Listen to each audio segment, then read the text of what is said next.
Hey, good evening, everyone. Hello, my name is Jenelle Riley. I'm an editor at Variety. I'm so thrilled to welcome you to the SAG-AFTRA business conversation with writer, director, producer, Steve McQueen.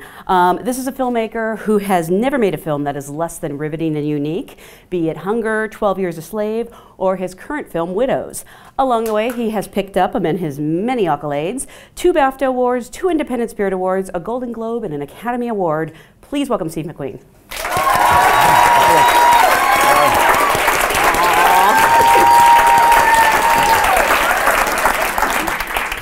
Thank you so much for being here. Hey, thank you for coming. It's my living room. Is your living room full of actors? No. Great. Thank you so much for being here. My absolute pleasure. I was saying, you're batting 1,000 as a director. You've never made a movie that was less than terrific. That might be an American term. Do you say batting 1,000? It means you have a perfect track record. Fantastic, I'm happy. It's a good thing. It's a good thing. You looked at me a little concerned for a second. No, I didn't bat it. What? Batting 1,000. Perfect batting average. I'll take it. I'm trying to, what would the English equivalent be? You're good at cricket. I don't know. I know. Listen, anything good I'll take. Thank you very much. Wonderful compliment. Thank you so much. Well, I do always like to start at the beginning and ask people, what was their first job in the business, the first time you felt you could call yourself a filmmaker? I still don't. No, I'm an amateur. I'm an amateur. You're an amateur with an Academy Award. I'm an amateur. I don't. Listen, I think for me, it's not be precious. It's to sort of be in a situation where you're sort of always searching and looking for possibilities. You're not done yet. I think once for me at least, if I have it in my head that I'm sort of a professional, then there's nothing left for me to do. So I'm always wanting to search, always wanting to look and to find out how things can actually occur as such. I'm always surprised. I always want to be surprised. Do you think after your 6th or 7th movie, you'll be able to call yourself a filmmaker? No. Professional? I don't know. It's not my bag. I don't want to sort of be in a situation where I'm sort of a know-it-all, or I know what I'm doing. You have an idea at least. Mm-hmm. The idea is enough. You don't necessarily have to have a fixed sort of understanding or something. Yeah. Every time I get on a movie set, it's like the first time I've been on a set. In fact, the first time I was on a movie set was my own. Really? I'd never been on a movie set before until they made Hunger. Because I didn't want to sort of learn bad habits. Other people's habits. I want to find out myself. Yep. So every time I do anything, it's like the first time I've ever done it. And it's not a bad. It's very scary, but it's not a bad thing not a bad place to be. Since then, have you gone to visit other sets? No, really. No. Please don't come to my set. I'm working. What is that? Yeah, I don't know. I don't understand people. I don't know you. I mean, I'm sorry. Apologize. But it's kind of weird, isn't it? People pop on these and stuff. Like, no, I'm working. Maybe later in the evening, possibly, or maybe when I'm not working. And if you're not working, why would you want to be there? Yeah. Hang out. It's not, and movie sets are, it's a place of work. It's a place of possibilities. It's like going into a lab, and someone's popping and saying, "Hey, I'm gonna hang out." No, actually, I'm doing an experiment. I don't know what's gonna happen. Do you mind? That's it. I actually want to go back and start in the beginning because you were born and raised in London. Yeah. I'm assuming you didn't have any connections to the film industry? No. When did you realize this was something you wanted to do? I had this girlfriend, a very important girlfriend in my life, who she went to the theatre. She used to go to the movie theatres. And I'm a working class kid from London. My whole idea of going to the cinema was to be with a girl, Again, so I wasn't very focused on what was going on in front of the movie scene. So she went to the movies, and she sort of was interested in we had a thing in London which was repertory cinema, which is they showed classic movies, in movie theaters where you should see them. So we went there, and through going to the cinema, I discovered these worlds.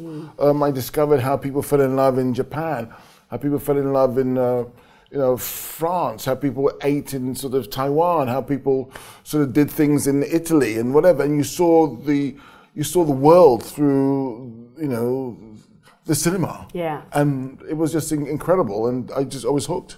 That was it. I read in an interview where you talked about you didn't really have people who looked like you that you could turn to who had the kind of career you wanted, who are making films. I never wanted a career. I don't think I have a career even. Yeah. I'm not a business person. I'm just a sort of person. Again, I mean it. I don't.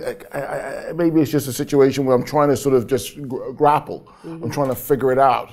The whole idea of being creative was something which sort of was important to me because it was something which I could do. Yeah. That was my path, wherever that led me.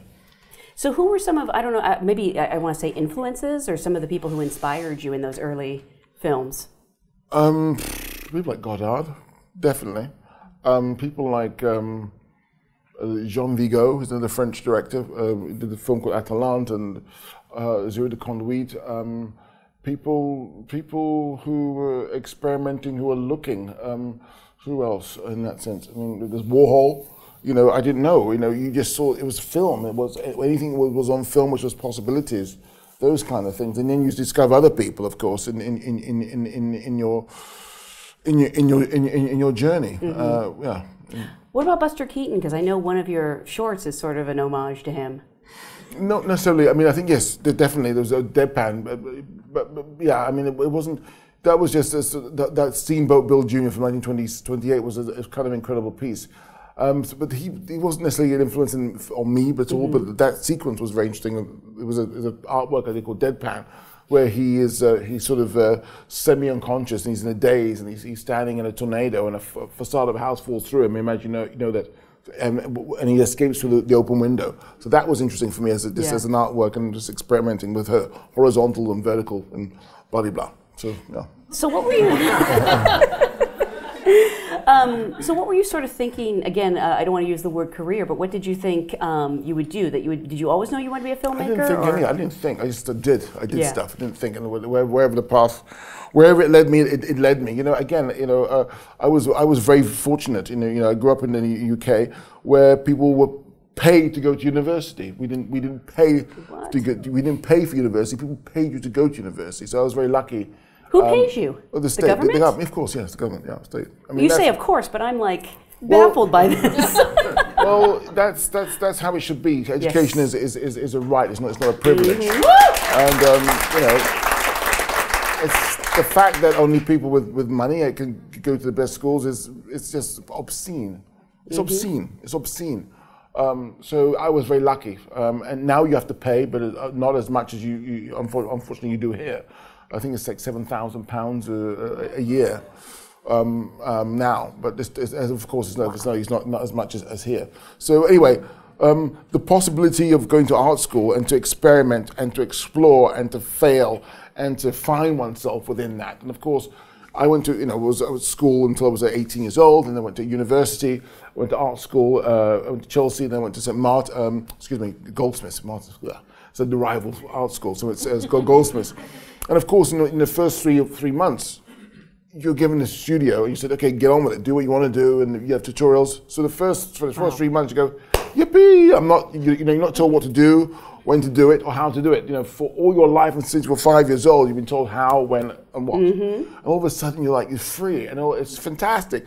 And after about 3 months or so, you have a breakdown. You're desperate for someone to tell you what to do or how to do it. And you build yourself up from that. You build yourself up with tutorials. You build yourself up in order to try to make. I mean, I was an artist. I went to art school to try to make language through material and through form. And that was a great boot camp. That was a great process and tutorials, and it was wonderful. It was one of the best times of my life going to art school.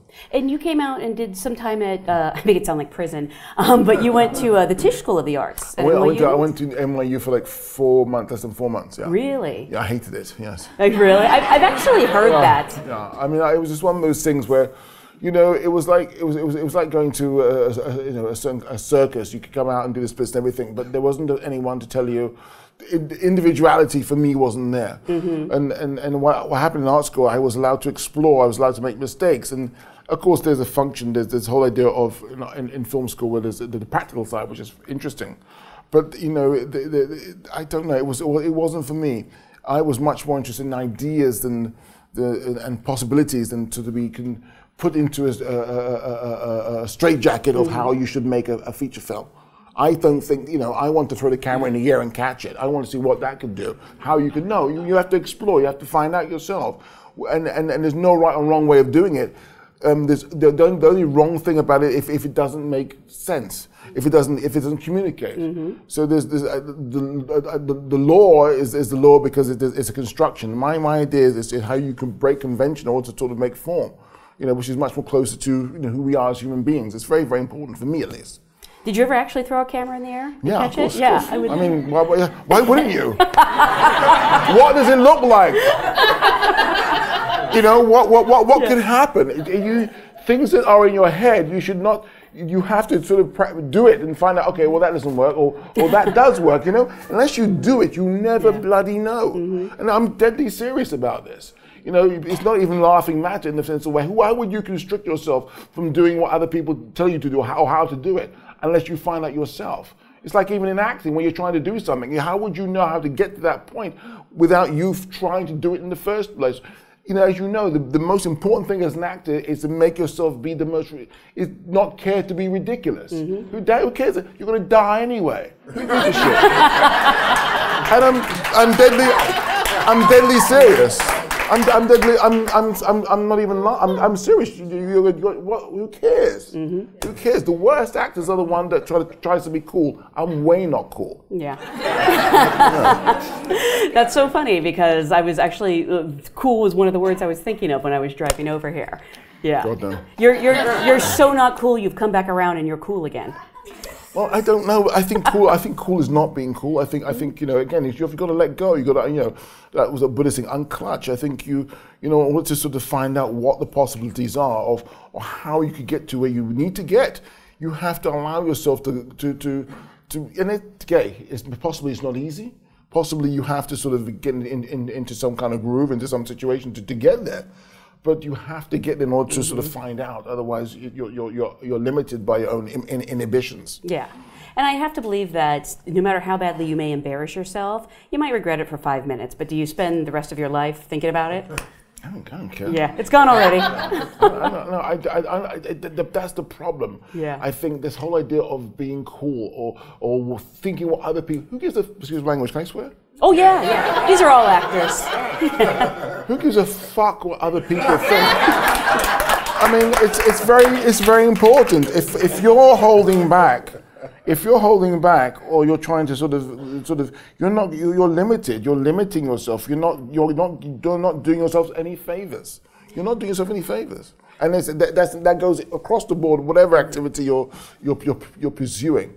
I mean, tell a scientist to give themselves a limitation, or not, or to not experiment, or not to explore. Where would we be now? We'd be nowhere. And you're all scientists. You're all explorers. And you all here. Well, the great admirable thing about actors is that you translate humanity, and that's one of the most admirable professions you could be. Did you ever actually consider being an actor? Because I know you cast yourself in some of your early shorts, but I figured that was... Okay, one, they're not shorts, they're artworks. The limitation of time doesn't mean anything. A whole is a second, a whole is 10 seconds, a minute, whatever. When you categorize things as short, tall, whatever, you just immediately sort of tend to sort of judge or put judgment on worth of size or whatever. I couldn't care. So, sorry, that's artworks as far as the short feature film, narrative feature films. What was the other thing? Me, actor. No, I love actors. I love them in the way that me myself. I did something in film school which was kind of cool in the sense of the way that I had the experience. And that was interesting to have the experience, to understand what happens on the other side of the lens, because I think it's very, very important for me at least, for a director to understand what an artist in front of the camera can do, or the possibilities of that. But no, I'm totally not an actor. No, totally not. So your first film artwork was Bear? Yes. Was that the first one? That's correct. And you act in that as well. Well, I participate. You appear in it. Okay. And I'm just sort of curious, like, what was the genesis of that? And you know, I'm always so fascinated by people's first projects. Well, there's an artwork. There's something different. There's a different language. It's like poetry and the novel. The novel being a feature film, and poetry sort of being the artwork. It's concise. It's condensed. It's fractured. It's abstract. It's there's, you know, you could put 100 words into it, and rather than 600 words as a novel. So it's a different pursuit.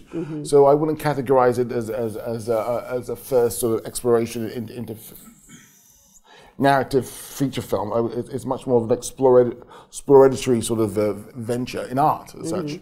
So it's just a different, for me, it's a different tool. It's a different thing, but for saying the same things but differently. And what sort of drew you to that? I'm an artist. I don't know if I can do it. Yeah. I am an artist. Again, I just wanted to sort of find out something in it, and you know, I was exploring. Lots of things. I mean, you know, again, limitations and what I want. Okay, right. I'll open up a little bit. You know, well, what I wanted to do was, again, it was called Bear, and it was two guys, and there was. Naked, completely naked. And it was me and this other guy. And what it was about, I don't know what it's about, but what I was interested in was the whole idea of this kind of relationship, which is sort of, you go through the whole gauntlet of relationship. The reason why it was two guys for me rather than, you know, for example, was the whole idea of having the same sex in a way, but the same strength. So one could just push one over. Usually, you know, if there's a male and a female, one would be much more physically strong than the other. So I wanted the whole idea of a dynamic, a tension, a certain kind of, you know, two stones, you know, and then you make fire. So I wanted that kind of tension and that sort of, how can I say, fusion as such. So I was just exploring, you know, sort of all kinds of sort of things of you know, the simple things, you know, sort of the whole gamut of sort of emotions, but also trying to sort of work things out through what could happen, what would happen if this, what would happen if that. So yeah, that was it. And I know I think it was 1999, you won the Turner Prize, which is a really prestigious award presented to a British visual artist. Yeah. That's not easy to say. That had to be a nice endorsement that you were at least on the right path.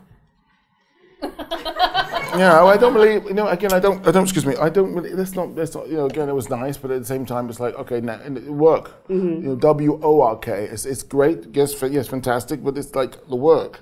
They ain't gonna do nothing, they ain't gonna help me. Well, doesn't it come with a nice cash prize that you could put through to future work? Yeah, but it does, then, you know, again, it's about the work. Yeah, that's not my bag, you know, again, I think it's the work. WORK. It's very simple.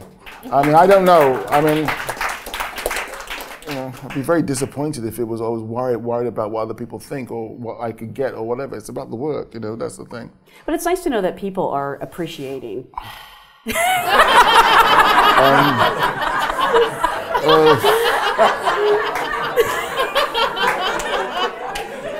Listen, there's no if or buts or maybes about it. It's wonderful when people sort of say, you know, I think your work's great, or I appreciate your work. It's fantastic, but I don't live for it. I don't live for it because I think, you know, it kind of, you know, because soon enough someone could say it's terrible, and you know, so that's not my. I don't hold on to things like that. You cannot. You know, because in some ways it's about the work. Of course, it helps when you sort of get sort of, you know, a pat on the back or someone says, "Great, I can't." It's wonderful. It gives you a huge lift. It gives you a bit of, courage, and you feel a bit proud. But at the same time, you have to go back to, you know, to the work. It's just work. Well, and also if you start to believe like all the amazing things people tell you about yourself, do you have to give equal weight to like the people who are horribly critical? So it's probably easier to just tune it all out. You said it. Yeah. How do you do that though in a day and age where we have Twitter and social media? And I'm not on that stuff. Yeah. I don't even know. Really? No, I don't know. Yeah. Yeah. Do you ever read reviews? Sometimes, yeah. I mean, you know, those can go either way, but your reviews have been pretty generally great. I just think that sometimes, you know, again, it's very, you don't live in other people's mind. You cannot. You know, I made things where people thought, and And then all of a sudden, 5 years later, oh wow, it's amazing. But didn't that person just say, well, you cannot? And it's not about that. It's the process is not other people's gratitude. I mean, what we've been speaking about for a long time is other people. Let's talk about us. Let's talk about what we need to try to do. Again, I think that's the thing. If we're always in other people's reflection, we're making ourselves possible. I don't want to make myself visible through other people's gaze. I'm a black man sitting on this stage. If I did, no, and it's not just it's women as well or whatever. If I had to sort of subject myself to other people's gaze, values they put on me, I wouldn't be sitting on this stage. It's very important that we take ourselves seriously. That we are the ones who are it's not we are the doctors. That they are the patient. There's the other way around. It's very important that you put that first foot forward in what you're trying to do. Don't get me wrong. It's difficult. Don't get me wrong. It's easy for me to sort of say, pump my fist in the air, say that. But it's a point one has to get to. You have to get to that point. Somehow you have to get to that point because, I'm not going to be judged by sort of a lot of white people. I don't give a fuck. I'm sorry. No, nothing to apologize for. I want to talk about your feature films because you made your debut with Hunger, correct? Yeah, Hunger, yeah. Okay.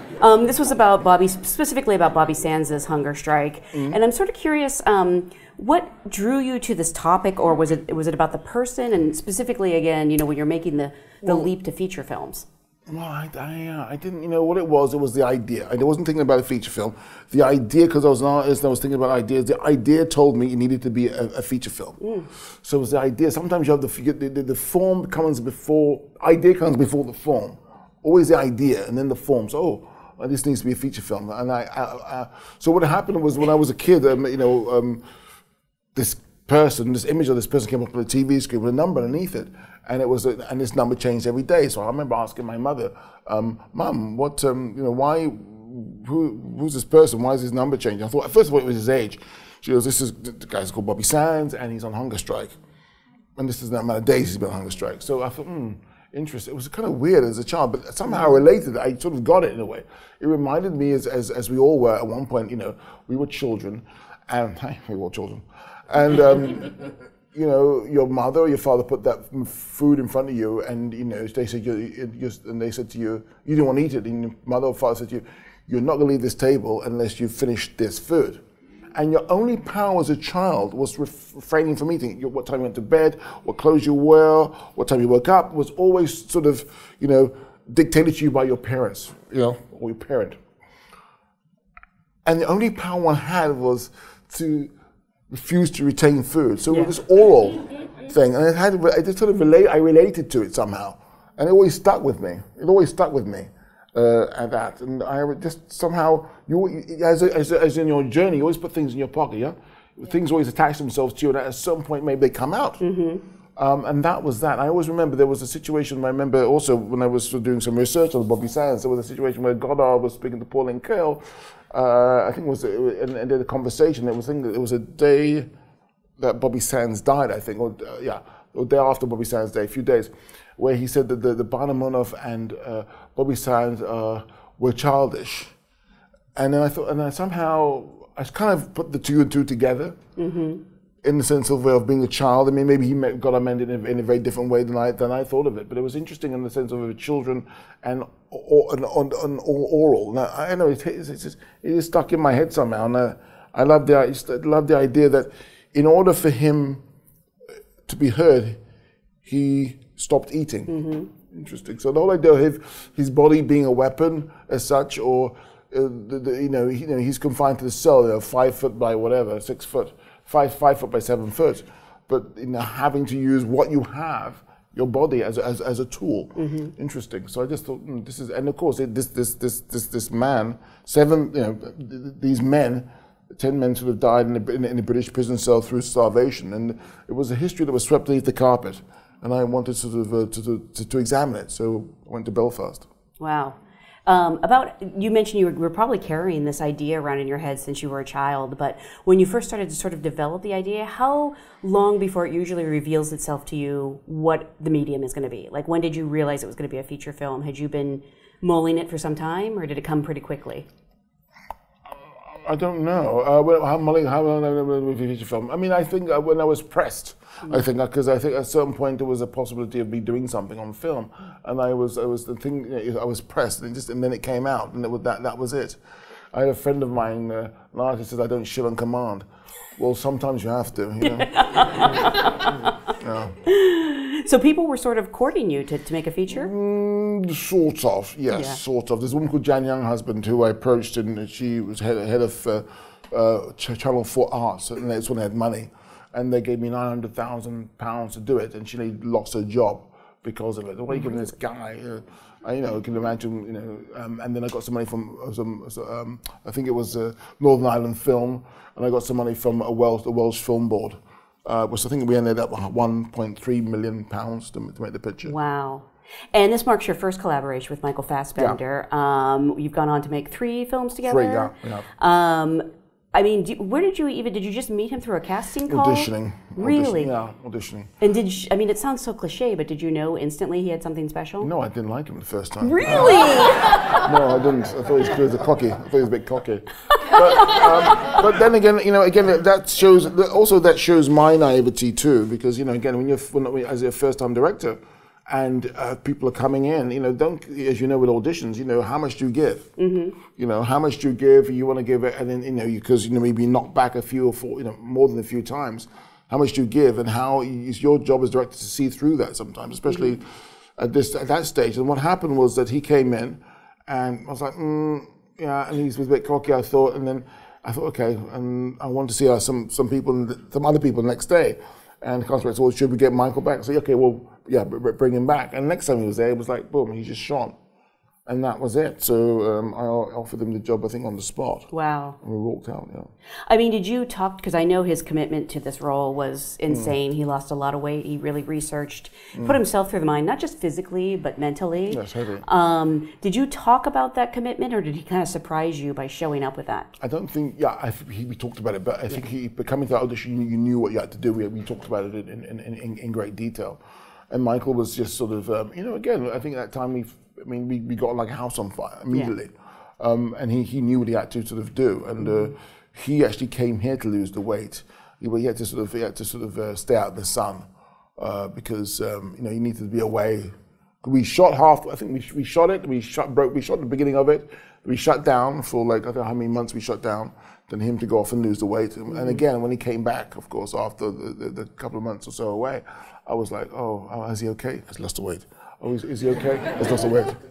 And then because he had his parker on, his very heavy parker, he lost the weight. Oh, yeah, you see. And all of a sudden, and then it was pretty dramatic weight loss. We have a lot of questions about some of the long takes you do. The first time I didn't notice it. That's why it's great filmmaking, because it isn't until later that I realized it's even a long take. But I think it's a 17-minute scene. Yes. Unbroken between Michael and the priest, and it is riveting. It's Sorry. It's Liam Cunningham. Liam right? Cunningham. Yeah, okay. Sorry, I'm trying to remember Liam's name. Liam Cunningham. Yeah, sorry. And it is so riveting, and it wasn't until later, because when something's well made, it doesn't feel like, I'm not saying that it was the furthest thing from a gimmick. It was the right choice for that scene. Yeah, I think, again, I think, it's just about what works. Mm-hmm. And if it doesn't work, again, it's what works. What I wanted to do was to hold the tension. Yes. And also, I grew up with a great radio in the UK. So we had a great radio. So the whole idea of these two guys sitting on a table like this, but bringing the camera right back, and Sean did a great job, because I knew I wanted him. Sean backlit it, so you see these two people in profile, but in sort of kind of silhouette. It makes you listen more. Makes you leaning and listen more to what they're saying. Mm-hmm. And then for me, the whole idea of doing it like that was almost like a Connors McEnroe Wimbledon final. One is a serve volleyer, one is a baseliner. You know, Bobby's McEnroe. Bobby wants to end the game quick. He's a serve volleyer, and Connors is a baseline. He wants to play he wants to play the long game and then go for and see the opening and go for the backhand down the line. So the priest is playing the long game, eulogizing, and Bobby's saying, no, I want to, this is what I'm going to do. I'm going to hunger strike, and he's trying to prolong this again. So these are two Irish guys wanting the same thing but wanting it differently. Mm-hmm. So that setup was, for me, was very obvious in that way, and allowing it to sort of you to sort of be hypnotized, lulled in a way, lulled through the language and through hearing it, and then the cut is when Bobby talks about the fall, and you've seen the picture.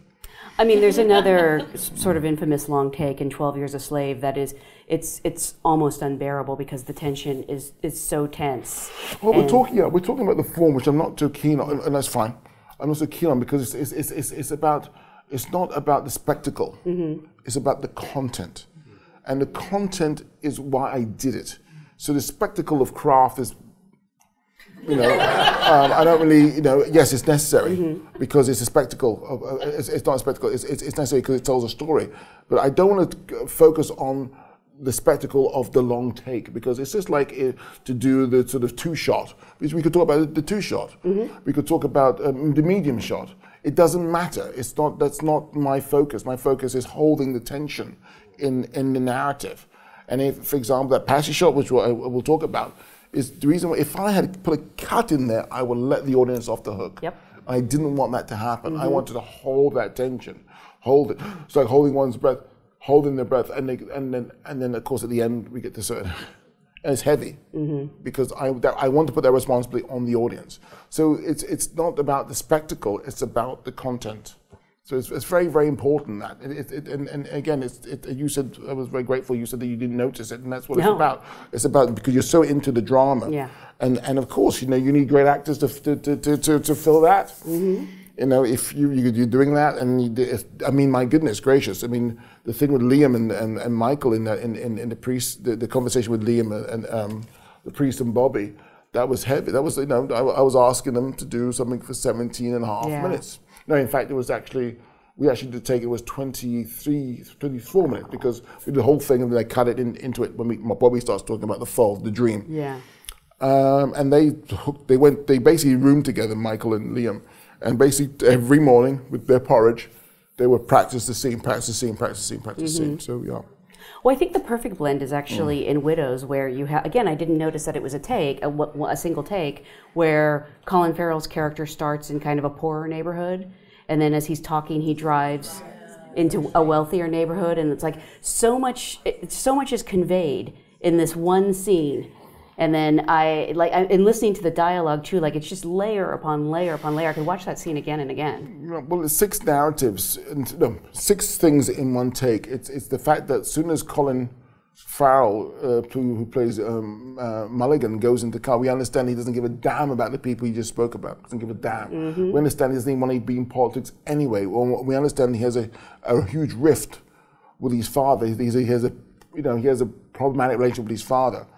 And then we hear Siobhan, his assistant, who is basically, she is the sort of the main fire behind him wanting to be mayor. She's the pusher. She's the kingmaker, in fact. But in the whole movie, we never see her say anything. But in that car, she lets off public and private. Plus the whole idea of what they said, what Mulligan says in the beginning about the sort of sexual sort of racial slur that he says in the beginning of the picture. Then we find out that the driver is black, but it doesn't matter because they'll say anything they want to say, because where's the driver going to go for a better wage? And at the same time, we have a situation where we're moving from a predominantly African American neighborhood, poor African American neighborhood, into a more affluent, more predominant white neighborhood. And that's in 2.5 minutes. So it's about the movement of that. It's filmmaking, and it's just filmmaking, and it's also to do with the fact that we're British filmmakers, so we always have to stretch a pound. What's the best way of doing something? I was actually curious about that. How much of this is necessity? Well, it's necessity because what's great for me about it is I could tell, in 2.5 minutes, you could know everything you want to know about that character. Mm-hmm. everything. Usually in a film, the person can't speak to themselves in the mirror and say who I am. You find out through him or her speaking to someone else. But in that, all their actions. But in this 2.5 minutes, you know exactly everything you need to know about this character, public and private. Mm-hmm. No, it's incredible. It's like a movie in and of itself. It's so stunning. Just take the compliment. Mm-hmm. Have I made you uncomfortable? No, not at all. Well, your first film, Hunger, obviously did very well. Went on to Cannes, where you won. I can never pronounce this award right. The Un Certain Regard.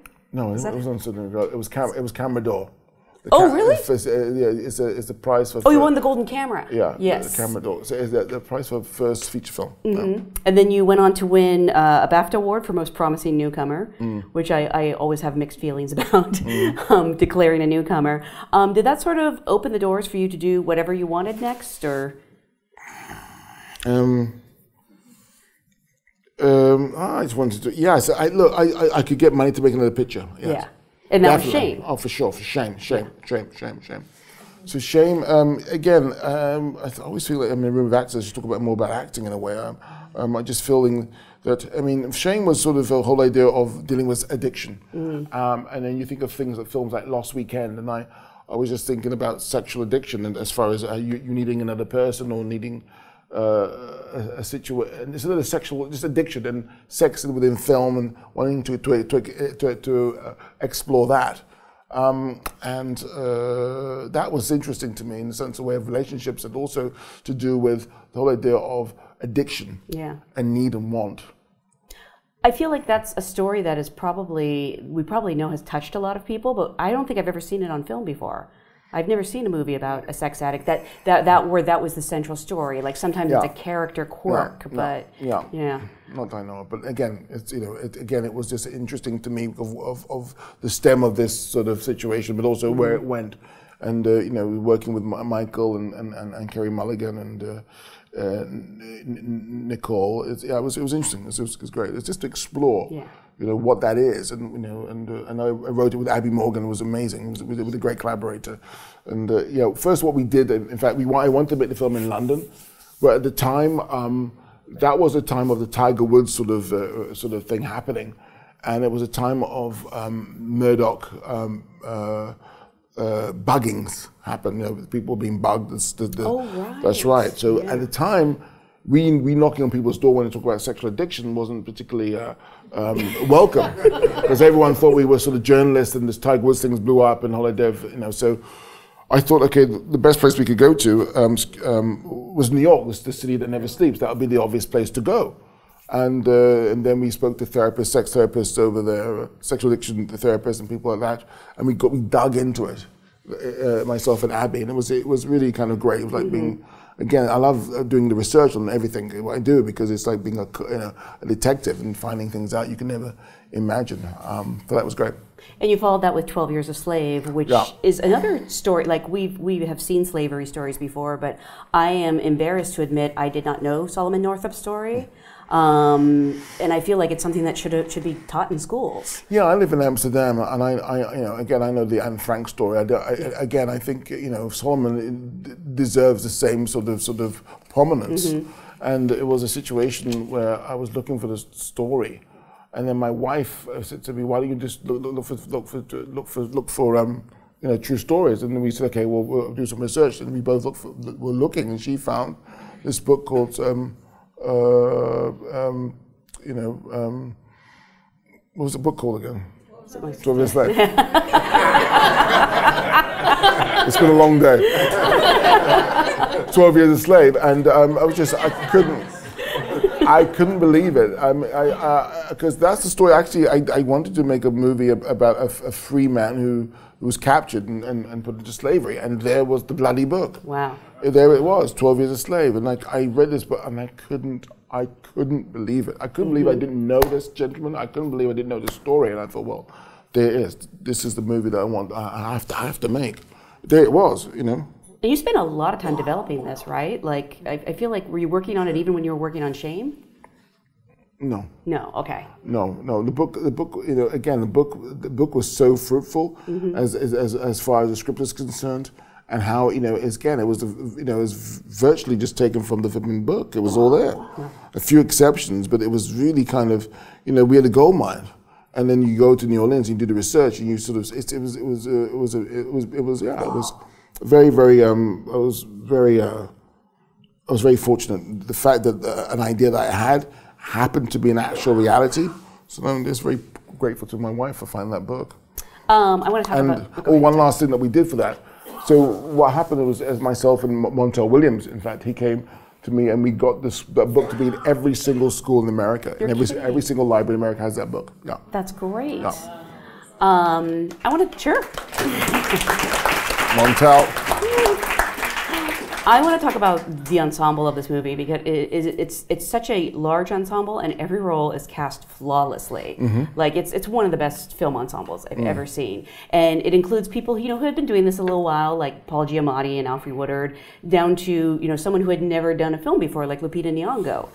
And where did you even begin? Like, who was the first person you cast? Well, the hunt for Patsy, who's played by Lupita Nyong'o, was like looking for Scarlett O'Hara. I mean, it was really, I mean, you know, where'd you find this person? So I was very grateful to have a wonderful casting director. You should all get to know her, Frances Maisler. And, you know, I put her to work to find Patsy. I mean, that was an undertaking. Yeah. It was 200 auditions or whatever, or looking, and that was heavy. And then I saw this one person, there's two people. I saw Lupita, and I showed it to my wife and my daughter, and I said, that girl is amazing. This one, she looks great. And I thought, yeah, I think she's the one, and that was it. And she came to New Orleans. No, she taped again. She came to New Orleans, and I saw her, and I saw, okay, and I put it together with Michael, and I was like, okay, she's amazing. And that was it. It was very, very quick. It was not quick, it wasn't quick at all. But it was meant to be. You know, again, when I saw her in the tapes, and then she came down. I was, you know, you look, you know, it's kind of rude to stare at people, isn't it? But I was just looking, and you know, then she was introduced to Michael and other people, looking, and that was it. It was amazing. It was really cool. It was yeah. You knew, you know. Again, it's like with Michael. It was, you kind of like, no, he's, you know, again, you know, you find people, and that's it, end of story. And Chiwetel Ejiofor, obviously. Chiwetel was, I knew, how did Chiwetel happen? Did he resist the role at first? Chiwetel, I don't know, Chiwetel, it's like, funny daddy. He's an amazing actor. Yeah, I think, you know, again, he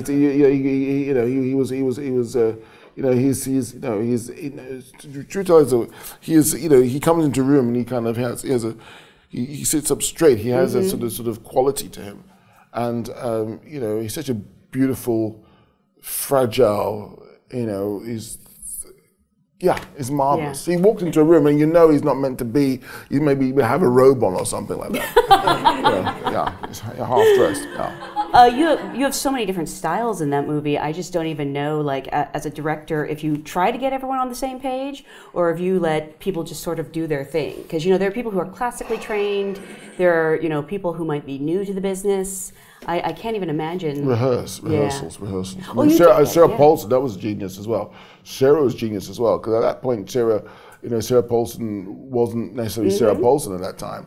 And I was looking for her. I was looking for this, you know, I can't remember the character's name, I'm going crazy. I was going to cast this woman just before, and she just taped, Sarah Paulson, just taped. And she came in, and there was a line in the audition where no one could seem to nail. And I put the tape in, and I was like, call my wife, bang, look at this, that's her. And she got it for just for, I didn't even meet her, the tape, Sarah Paulson. And Sarah Paulson wasn't Sarah Paulson. No. And that was very interesting. So yes, because she wasn't afraid. She was not afraid. She wasn't afraid, and you know, it was amazing. I remember Chris Rock saying about this, she deserved an Oscar. because she was so fearless. Yeah. She didn't, again, it's very different. Again, when you're dealing with a certain subject like this, it could actually paralyze you a little bit. It could actually restrain you a little bit from going for whatever you need to go for because of the subject matter. So it's, again, it's you gotta break free of that. You can have a breakdown later on when no one's seeing, but on set you gotta go for it. Yeah. Sarah was wonderful. She's wonderful. I love that woman. She's great. Have you seen that Saturday Night Live sketch where white people are really uncomfortable to audition for 12 Years a Slave? No. Well, precisely. That's why. Well, precisely. That's why Sarah Paulson is. Again, she had nothing to lose. She's beautiful and she's fucking great. Yeah. No, she was amazing. Because we do have so many actors here, and I know this isn't a simple question to answer, but if someone's lucky enough to audition for you, what would you want them to know? Is there anything that they shouldn't do? Or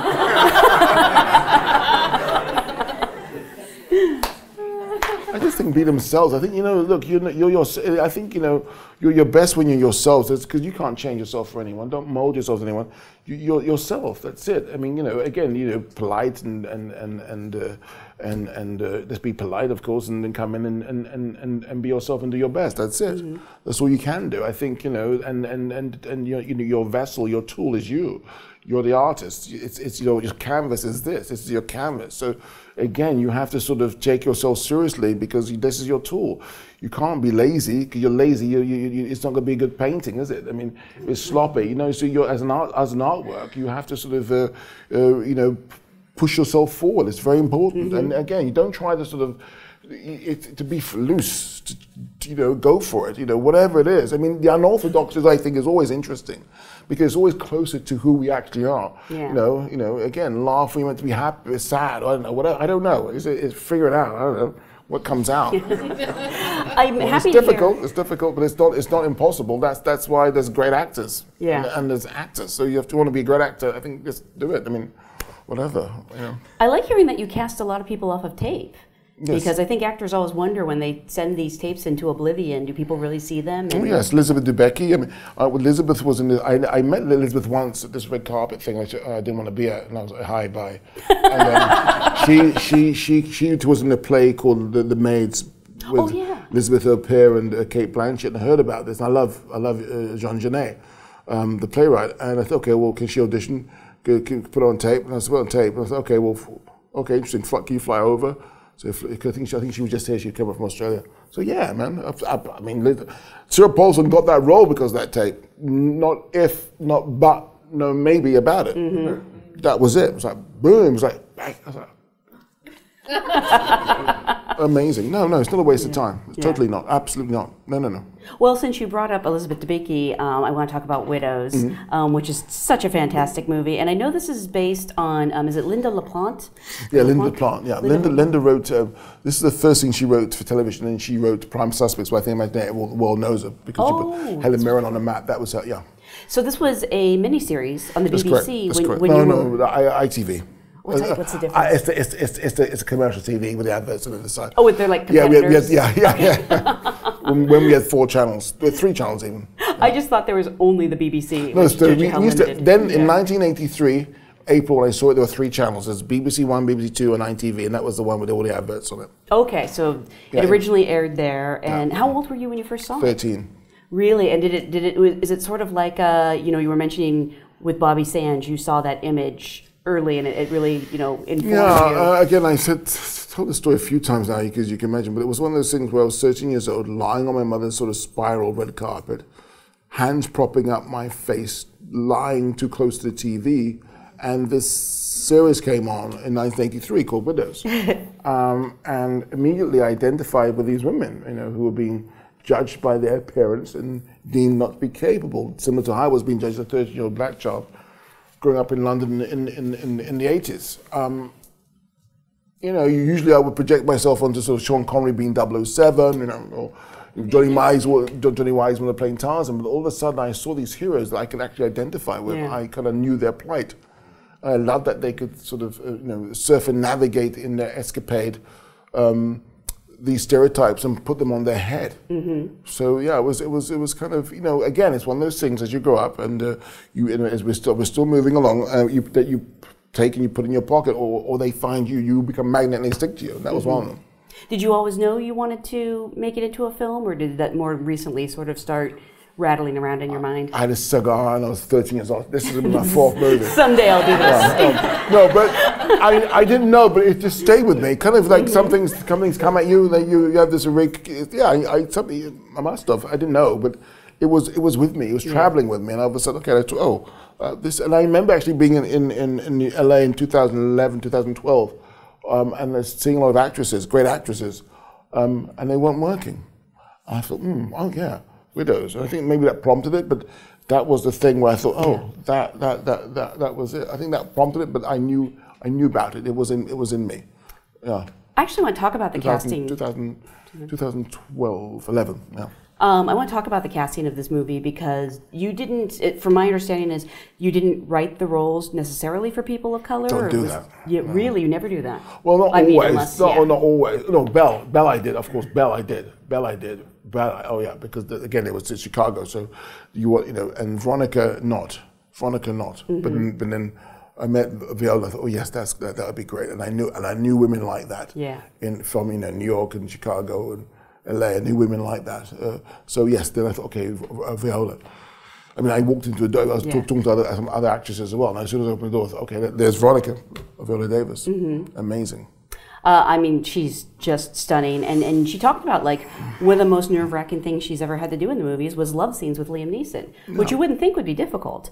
But I know she was really nervous about them. Well, I think love scenes are always a bit uncomfortable, aren't they? I mean, again, I don't necessarily think they're sort of the, I'd rather sort of, I'd rather they do them very well and very quickly and next, and that's it. But you're opening up, you're giving yourself over to the character, you're giving yourself over to this your lover in the pieces, and there's a camera stuck on your bloody face like that. So it's something to get used to. It's something to get you. But of course they did it tremendously well. Yeah. And I think also she never played someone's someone's sexual love interest. And again, I love the fact that there was two middle-aged people who actually have sex. Often, in case people don't think we do, but we do. And it was great. Yeah. So when you cast, do you then sort of talk to the actors or work with the actors on the character? Like, does it change the script? Really? Yeah, I mean, it's collaboration, isn't it? Yeah. I mean, there's the best idea wins. I mean, the script is a script, but the best, you talk to the actors, you sit on the table, you have a conversation, you do the scene, and if they I don't employ robots, I employ actors. Yeah. So their participation is for me is vital. If it can be better than on the page, I mean, look, I don't care what happens. I mean, okay, I'm gonna jump forward a little bit, we go back. But for example, there's a harmony in the melody. So I write the tune with myself and Gillian Flynn. It was great, and so we rewrite the tune. But within that harmony melody, you could do whatever you want. It could be John Coltrane. You can improvise within it, do whatever you want. But it can't exit the harmony of the melody. You can be Jimmy Bloody Henry, I don't care, but you have to be within the harmony and melody, and that's beautiful for me because there's limitations and restrictions, but there's freedom as well. So you can do something beautiful within that, or do another take. So my job working with actors in some ways is to help them to build themselves into a sphere. Mm-hmm. So what I mean by that is that at a certain point, whatever they do is correct. Now it takes time to get to a point where they could become a sphere, where whatever they do, however they roll, whatever they do is correct. And then it's my job to get out the bloody way and say action. That's all. Well, and sometimes it must lead to some really interesting character developments, because I was thinking if Viola's character wasn't necessarily written for a woman of color, there is... Well, at first, because I was open, a little bit open, because then you think, okay, I got it, and that's it, full stop, end of story. So it's open a little bit, so you tailor it to whoever. I mean, but I didn't want to have a person in mind for that character yet. Then, okay, yes, I understand this. Yeah. Because there's a revelation later that her... I think everyone's seen it. Yes, everyone's seen the movie? Yeah. Okay. Her son is murdered by a cop. Yeah. Not to mince words, he's murdered. Yeah. And I was wondering, like, before she was cast in that character, did you have an idea for that? The script wasn't really ready. We were working it for a long time. really ready then. So it was, you know, again, and I think what happens is, you know, sometimes you get the head before you get the tail, and the fact of that, the fact that Harry and Veronica, their love for each other creates this union, creates this person, this son, and that Marcus is taken out in the middle of the movie is the heart of the movie, because the structure of our society that we portray, the society we portray in Widows, is all about what happens in, you know, back rooms. The handshakes, the how one manipulates, the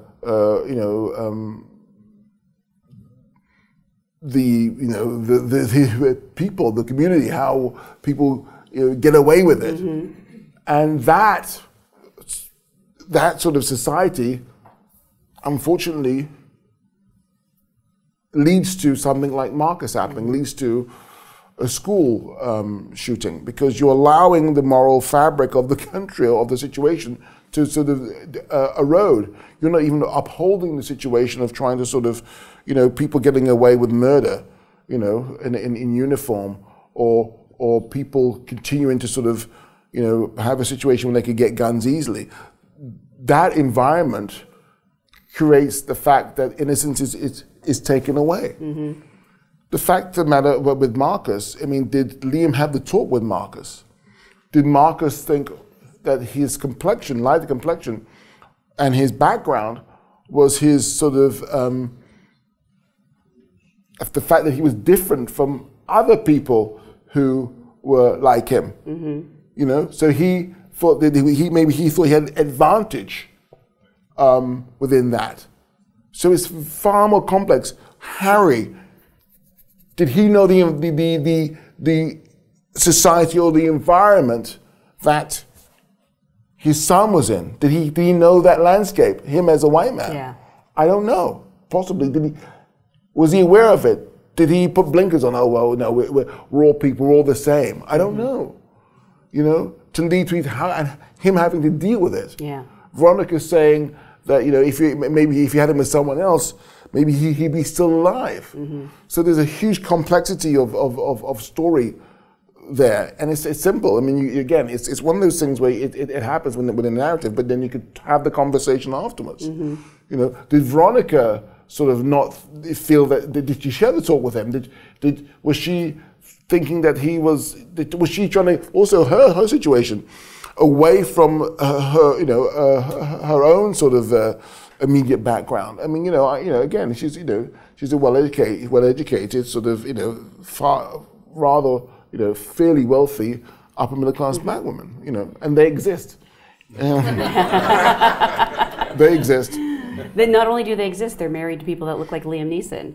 Well, the fact of the matter is, like in Chicago, I mean, you know, I can name you two in high-profile people, like Valerie Jarrett and Michelle Obama, and there's millions of other people who people don't know. Who just again, it's irrelevant. But also, what happens often is that people often try to sort of stereotype people.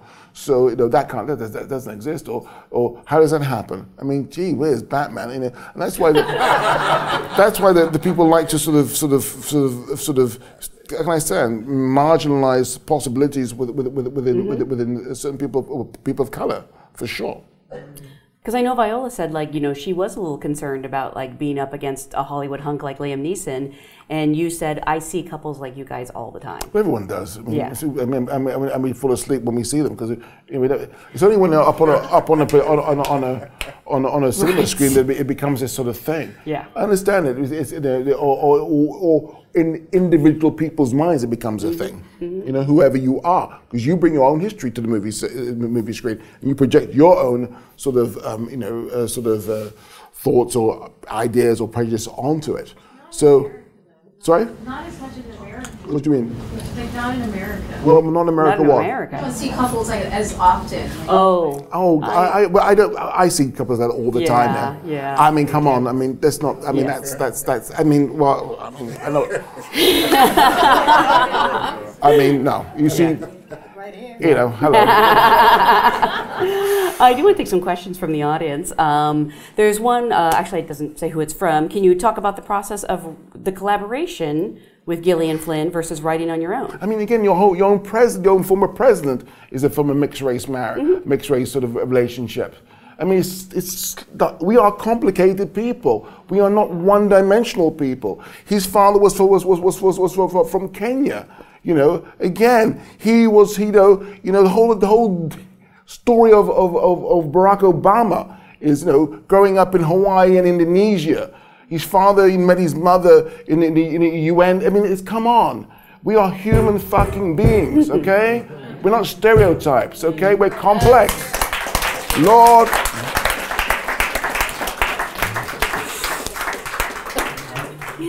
Do you want me to repeat the question? He wants to know about the process of collaborating with Gillian Flynn versus writing your own piece.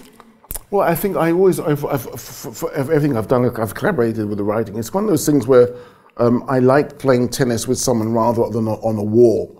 You know, again, it's the sort of, and also the whole idea of sort of having that conversation, that dialogue, is very important, for me at least. It has been. Maybe that will be different. But what happens tomorrow. But that was interesting. Again, of course, Gillian is, of course, she's a great writer, and also, was lucky enough that she wanted to work with me, and also the fact that she's. I mean, I didn't know at the time, but she's from Chicago. Of course. Yeah. Oh, you didn't know? No, I didn't know that. Oh, wow. No, but then because I said the story in Chicago already before I met her, and then she's from Chicago, even better. That was it. That's so funny. I literally thought that you went to her because she was a Chicago resident. I didn't go to her because she was a woman. I didn't go to her because she was from Chicago. I saw because she's a brilliant writer. Yeah. No, she's amazing. I was just going to actually plug her book, but never mind. She doesn't need my help. Question from Jamie Perry.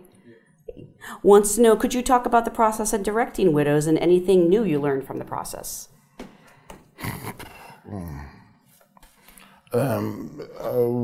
New. What I learned new from the process. I always experiment. I'm always trying things out. So I think that I just lovely, beautiful people. Really, the crew were fantastic. That was great, and the fact that again, every day is new. Every day is experiment. Every day you're trying to search for something. So it doesn't just happen because I did this picture. It happens all the time. You're just trying to sort of, it's like, you know what it's like? It's like being in a room and the lights are turned out and you're having to sort of navigate yourself in a room and find a thing. You knock your leg, and then all of a sudden you're familiar with the environment and you find it. That's what it's like. So it's, every time it's new, and then you get comfortable with it, and hopefully the other senses around you are heightened for you to sort of have a relationship with the picture you're making. Because it's not just about these, it's about this, it's about this, it's about this. It's how do you find things out? How do you discover things? So I'm hoping through the process other senses are heightened in order to sort of get to one's goal. We have a question from Ricky Pete. Over here. Oh, hey. Wants to know, what's your favorite aspect of the filmmaking process? Editing. No. No temperamental actors. Coffee. My editor. No. Yeah, editing. I like editing. I like shooting. I like being with actors. I like shooting. I gotta say, I love seeing things happen, because without, that's the thing about seeing sort of it happen. It's the most. That is the most exhilarating thing. Mm-hmm. Seeing things happen. For example, working with, that scene with Elizabeth Debicki and Viola, and the slapping scene. So, it was interesting because I actually didn't want to slap Viola Davis. I we did try this and tried that. The last scene in shooting of that film was Elizabeth slapping Viola. Mm. And we got there, and I was like, yeah, that's it. That was it. It was a big turning point. So that kind of discovery is or that kind of process of on set and finding it on set that's huge. That's sort of that's what you dream of. That's what you live for. That's what it's your top of your skull comes off. Sort of along those lines, Senta Burke. wants to know what can actors do to work better with directors? Communication, talk. I mean, I like, but also sometimes not. And also just try things out, do it. So throw your. Again, I think surprise is very good. I just think that it's all about choices and thinking through the process of what you're trying to do at a certain time. You know, I remember the scene in for example, Shame, when Michael comes into the bathroom and he sees his sister Carrie Mulligan, who's just attempted to commit suicide. And we did, I don't know how many bloody takes of that, and it wasn't working. And I had a, you know, I said, dear, where's bloody, I said to him, well, try being angry. Or, you know, again, it's just like, sometimes you exhaust the situation and all of a sudden the answer comes, turn it around the other way. It's sometimes right underneath your flipping nose and you don't see it. And it's just how do you find it underneath your nose? How do you find it? It's like when you lose your, where's my glasses? Where's my glasses? And it's on your eye, it's on my So sometimes it's so close, you don't have to go so crazy. It's be sensitive to yourself, and hopefully it emerges. I always hate asking this when someone has a project in theaters because I know how hard they've worked on it, but can I ask sort of what you're looking to do next? I'm doing this thing for the BBC, actually. I wanted to make this thing for the BBC because I wanted my mom to see it and not pay for it. Are you telling me your mom pays for your movies? No, I meant in other sort of streaming systems. And the fact that the BBC is still sort of public broadcasting, so anyone can see, anyone can have access to it. I like the idea of doing this thing. I'm doing this thing for a West Indian community from 1969 till 1986.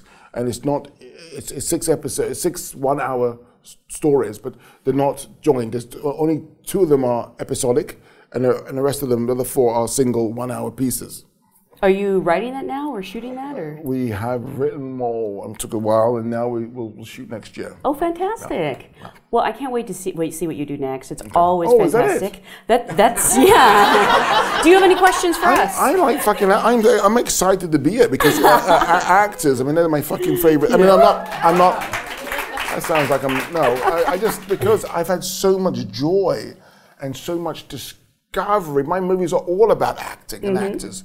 Because, again, I think of things like Michael or Liam or Kerry Mulligan or Nicole Bahari, it's just, what's his name? Haas.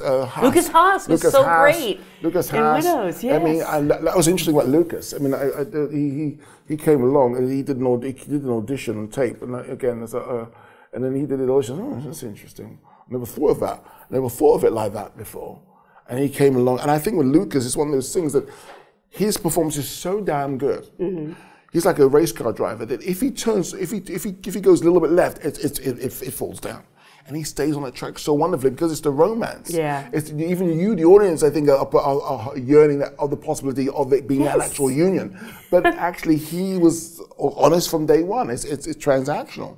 And it's kind of interesting how when Elizabeth Debicker's Alex's character finds that. So Lucas was amazing. Of course, Robert Duvall, 86 years old. Robert was nervous. So you got this legend who's on the set, and he's as nervous as Cynthia Erivo, who's it's her first bloody movie. So you got this woman who's 30 years old, and you got this guy who's 86 years old, and they're both as nervous as each other. So Robert was, I think he was a bit,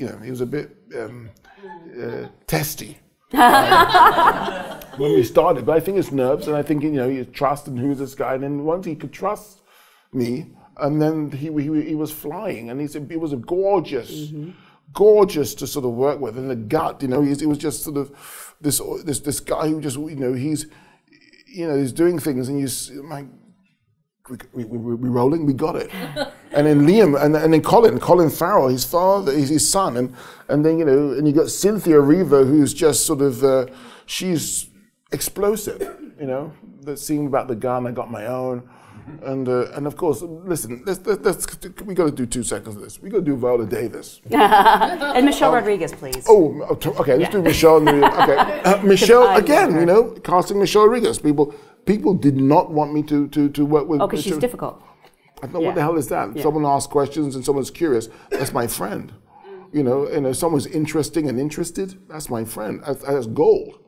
And I think also the fact of the matter is that, you know, certain people of certain hues or colors or backgrounds get a certain bad deal of being difficult. Some people are deemed difficult. Some people are deemed as being perfectionists. And having Michelle in this role, of course, people never, you know, because action movies or whatever, but I just thought something in her. And she said no to me at first. That's right. She said no to me at first. And then what happened was that I had to audition over 100 women. And I didn't find anyone because, you know, somewhere in LA or in New York or wherever, there are, you know, a number of people who are Latin Marlon Brandos. Yeah.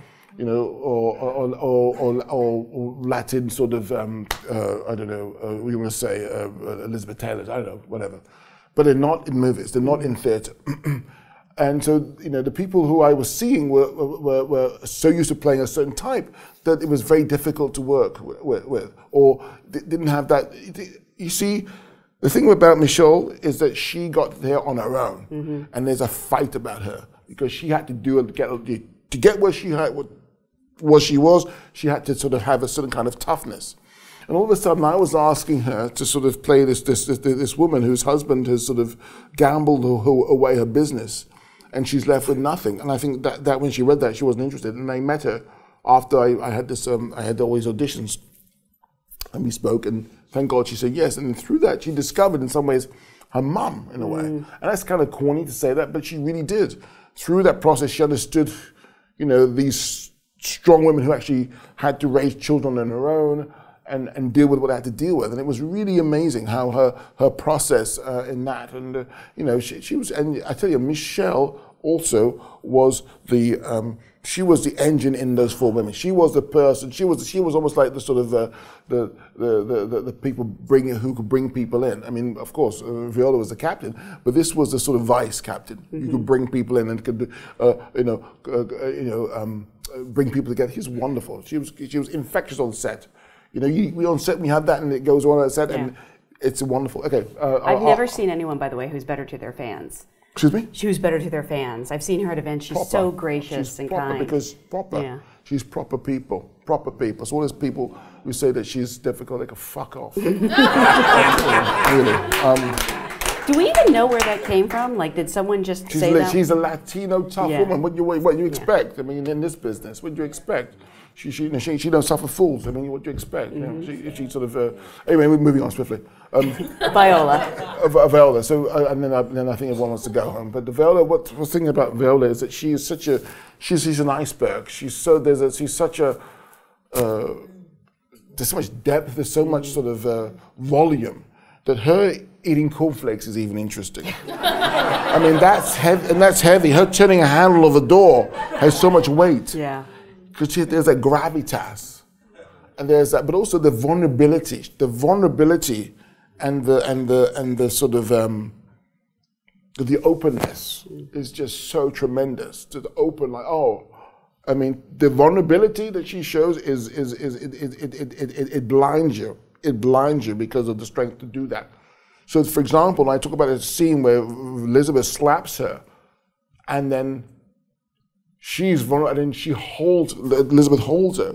It's wonderful to see, because often it's so much the other way around. You're strong black women are doing this, doing this. But the fact that she can actually play that as well as be stoic. I mean, her versatility. There's so few people have that depth. I think she's definitely one of the greatest actresses of her generation. It's not an if. There's not a but or maybe about it. And to sort of be in that sort of arena where you could sort of have that dialogue, that sort of closeness. She's like a De Niro from the 80s in a way. Yeah. She really is. There's a certain kind of there's necessity and a certain kind of a focus and a certain sense of stillness. Stillness. Okay, yeah. It's not just necessarily the notes. It's the pauses between the notes. It's the things between the notes. And that's, you can see her, you can hear her actually. She's like a musician, you can hear her play. It's like Miles in a way, or I don't know, it's a cliche to say Miles Davis. But it's for her genius, it is the things between the notes. Your decisions of what you do to get to, I don't know, I mean, that bit, I mean, I could, Well, can I say on a personal note, thank you for not killing the dog. I was so worried about the dog this whole movie. Yeah, you put a man, you tie a man loose, you hang him up for hours and hours, no one gives a damn. No. A dog, there you go. I'm out of here. Thank you so much. Thank you, guys. Thank you.